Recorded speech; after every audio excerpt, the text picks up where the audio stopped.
Programme views infuse से खुशामदीद। आज corona virus या कोविड-19 की वबा पूरी दुनिया में फैली हुई है। हर तरफ कंप्लीट लॉकडाउन है, लिहाजा कोरोना वायरस की वबा को समझने के लिए जदीद दुनिया में होने वाली पहली पेंडेमिक को देखना बहुत जरूरी है, यानी first pandemic in the history of modern age. लिहाजा जिसे द स्पेनिश फ्लू का भी नाम दिया गया और जिसे सन 1918 फ्लू पेंडेमिक भी कहा जाता है। साइंसी वर्ड में इन्फ्लुएंजा पेंडेमिक ऑफ 1918 भी कहा गया है। आइए आज हम इस पेंडेमिक का बगौर जायजा लेते हैं। पेंडेमिक जिसे वबा कहा जाता है, ये बेसिकली ग्रीक जबान का लफ्ज है। पेन के माने ऑल और डेमोस के माने लोगों से है, यानी लोगों के एक बड़े इलाके में किसी मखसूस बीमारी के फैलाव को पेंडेमिक कहा जाता है। आज से तकरीबन एक सदी पहले इन्हीं मंथ में स्पेनिश फ्लू फैला था, यानी जनवरी 1918 से दिसंबर 1920 के दरमियान। यहां पर मंथ और साल पर अगर गौर करें तो पता चलता है कि जैसे तारीख खुद को दोहरा रही है। लिहाजा इस वबा में, इस पेंडेमिक में दुनिया की आबादी का तकरीबन 1/3 हिस्सा यानी 1/3 ऑफ ह्यूमन पॉपुलेशन को मुतासिर किया और उस वक्त दुनिया की आबादी तकरीबन 1.8 बिलियन के करीब थी, जिसमें से तकरीबन 500 मिलियन लोग, तकरीबन 5 करोड़ लोग इससे इन्फेक्ट हुए, जो कि दुनिया की आबादी का 1/3 हिस्सा बनती है। और इन इन्फेक्टेड लोगों में से तकरीबन 100 मिलियन यानी 10 करोड़ लोग हलाक हो गए, जो कि इन्फेक्टेड लोगों का 20% बनती है। यानी इसका मतलब है ये हाई फैटेलिटी, इसका फैटेलिटी रेट बहुत ज्यादा हाई था और वर्ल्ड पॉपुलेशन को इसने तब्दील कर दिया। और इस तरह से वर्ल्ड पॉपुलेशन का 5% लोग इस पेंडेमिक के दौरान हलाक हुए। इसलिए इस स्पेनिश फ्लू को the deadliest flu pandemic in the recorded human history भी कहा जाता है। लिहाजा अगर हम स्पेनिश फ्लू के स्टार्ट की बात करें तो स्पेनिश फ्लू के स्टार्ट में इसने 60 साल से बड़ी उम्र के लोगों को ज्यादा इफेक्ट किया, क्योंकि उनकी इम्यूनिटी सिस्टम बड़ा वीक होता है। और सेकेंड फेज में इसने 20 से 30 साल की उम्र के लोगों को ज्यादा हलाक किया, जिसने इस वबा को ज्यादा खतरनाक बना दिया और इसकी वजह इन्फ्लुएंजा H1N1 वायरस को करार दिया गया। इसी इन्फ्लुएंजा H1N1 वायरस ने सन 2009 में स्वाइन फ्लू भी करवाया था, मगर इसका स्ट्रेन जरा मुख्तलिफ था। ज्यादातर साइंटिस्ट या रिसर्चर ये कहते हैं कि इस वायरस का ओरिजिन यूएस से हुआ और ये यूएस के मिड वेस्ट रीजन के बड़े फार्मों से हुआ था। शुरू में कैंसास स्टेट के कुछ सोल्जर में ये वायरस पाया गया था और इसके बारे में ये भी कहा जाता है कि ये बर्ड से होता हुआ पिग में और फिर ह्यूमन में ट्रांसफर हुआ। और कुछ साइंटिस्ट ये कहते हैं कि ये बाइसन मीट से भी ह्यूमन में ट्रांसफर हुआ। लिहाजा हम उस जमाने में जब ये वबा फैली थी, उस जमाने में दुनिया में वर्ल्ड वॉर 1 जारी थी। और याद रखने की बात है कि वर्ल्ड वॉर 1 सन 1914 से 1918 तक जारी रहा और यूएसए इस वर्ल्ड वॉर 1 में यूएसए ने लेट एंट्री ली थी, यानी देर से शामिल हुआ। और ये सन 1917 के एंड में इसने अपने सोल्जर को यूरोप भेजा और ये सोल्जर इन वायरस को यूरोप ले जाने का सबब बने। वर्ल्ड वॉर 1 के इस वॉर में वायरस ने बहुत ही खराब रूप इख्तियार कर लिया था, क्योंकि वर्ल्ड वॉर 1 एक ट्रेंची वॉरफेयर थी, एक ट्रेंची एरिया में लड़ी जा रही थी। तो लिहाजा इस कीचड़ और दलदली और खंदकी इलाकों में, क्योंकि सोल्जर सोते थे, खाते थे और एक खास मखसूस प्रॉक्सिमिटी की वजह से अनहाइजेनिक कंडीशन में रहते हुए इस वायरस का फैलाव बड़ी तेजी के साथ हुआ। और इस तरह से सोल्जर के खांसने और छींकने की वजह से इस ट्रेंची एरिया में ये बड़ी तेजी के साथ ये वायरस फैला। और इस तरह से हम ये कह सकते हैं कि ये सोल्जर सबसे पहले ये बीमारी सोल्जर में फैली और इसके बाद ये पूरे यूरोप में फैला। जब ये सोल्जर बहुत ज्यादा बीमार हो जाते थे तो इन्हें वापस अपने होम कंट्री में भेज दिया जाता था ट्रीटमेंट के लिए। इस तरह से वो अपने कंट्री में इन वायरस को लेकर जाने का सबब बने और गर्मियां आते आते ये वायरस पूरे यूरोप और फिर पूरी दुनिया और यहां तक कि सब कॉन्टिनेंट तक भी फैल गया। इसलिए यहाँ पर एक बात बतानी बहुत जरूरी है कि ये वायरस सब कॉन्टिनेंट में सबसे पहले बंबई पोर्ट पे फैला और फिर वहां से इसने पूरे सब कॉन्टिनेंट को अपनी लपेट में लिया और बंबई पोर्ट में काम करने वाले लोगों से फिर ये होता हुआ पूरे सब कॉन्टिनेंट में फैला और इसने बहुत ज्यादा तबाही मचाई, क्योंकि उस वक्त ब्रिटिश रूल था, कॉलोनियल दौर के अंदर किसी किस्म के हेल्थ सेक्टर पे तवज्जो नहीं दी गई थी और इस तरह तकरीबन 1 से 1.5 करोड़ लोग हलाक हो गए थे। सवाल यह है कि स्पेनिश फ्लू को स्पेनिश फ्लू क्यों कहा जाता है।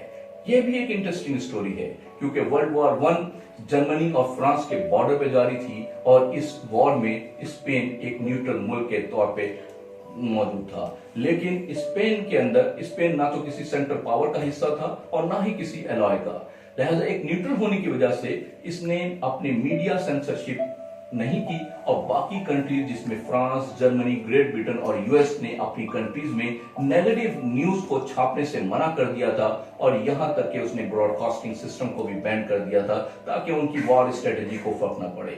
लिहाजा ताकि और इस तरह से जो सोल्जर की जो बीमारी की खबरें थी उनके होम कंट्री में ये नहीं जा सकती थी, क्योंकि स्पेन एक न्यूट्रल कंट्री था इस वबा के दौरान। तो लिहाजा जब ये वबा स्पेन में फैलना शुरू हुई और आम पब्लिक से होती हुई, जब इसके पॉलिटिशियन इस वबा में का शिकार हुए और उस वक्त के स्पेनिश किंग अल्फोंसो भी इससे इन्फेक्ट हुए, तो लिहाजा स्पेन की मीडिया ने इसे रिपोर्ट करना शुरू किया।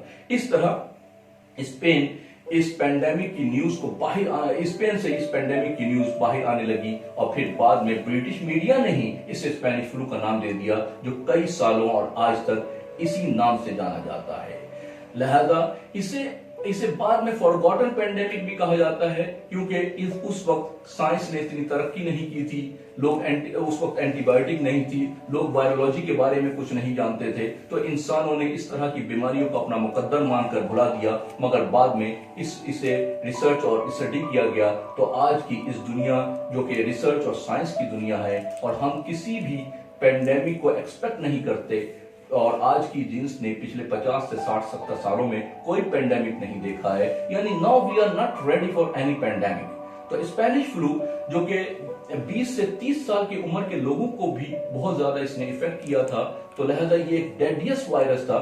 सन 2005 में जब इस पेंडेमिक को स्टडी किया गया और कुछ मुर्दा जिस्मों को उनकी कब्रों से निकालकर उनकी बॉडी को एक्सह्यूम किया गया और इस वायरस के स्ट्रेन को चेक किया, तो पता चला ये बहुत ही खतरनाक स्ट्रेन था। स्पेनिश फ्लू बहुत से फेजेस में देखा गया था। इसका फर्स्ट फेज ज्यादा खतरनाक नहीं था और इसमें फैटेलिटी रेट यानी डेथ रेशियो जो कि 1000 पर 5 लोगों की थी, जो कि बहुत कम तस्वीर किया जाता था, और ये जनवरी 1918 से लेकर अप्रैल मई तक देखा गया।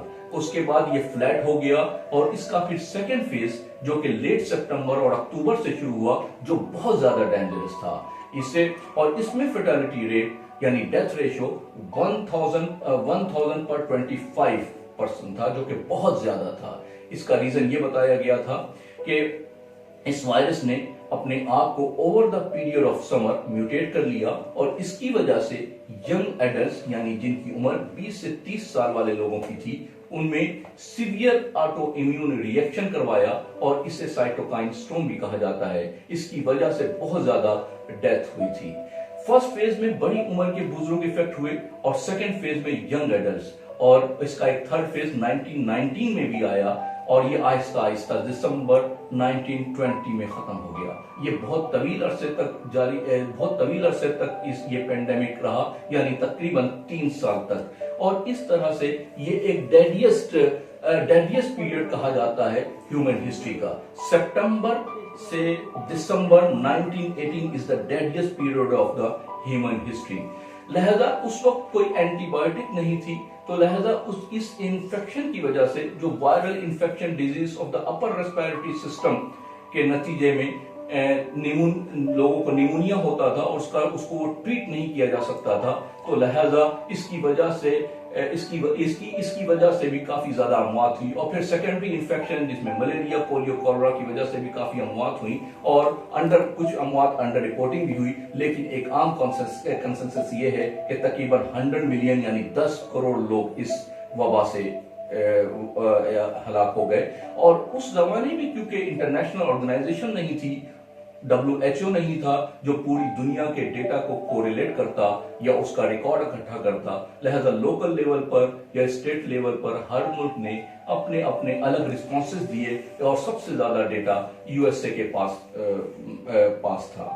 लिहाजा यूएसए ने भी सबसे पहले इसका रिस्पांस किया, शटडाउन किया, स्कूल को बंद किया, मास गैदरिंग पर पाबंदी लगाई गई और इसी तरह से पब्लिक गैदरिंग, थिएटर, चर्च और इन तमाम जगहों को बंद कर दिया गया।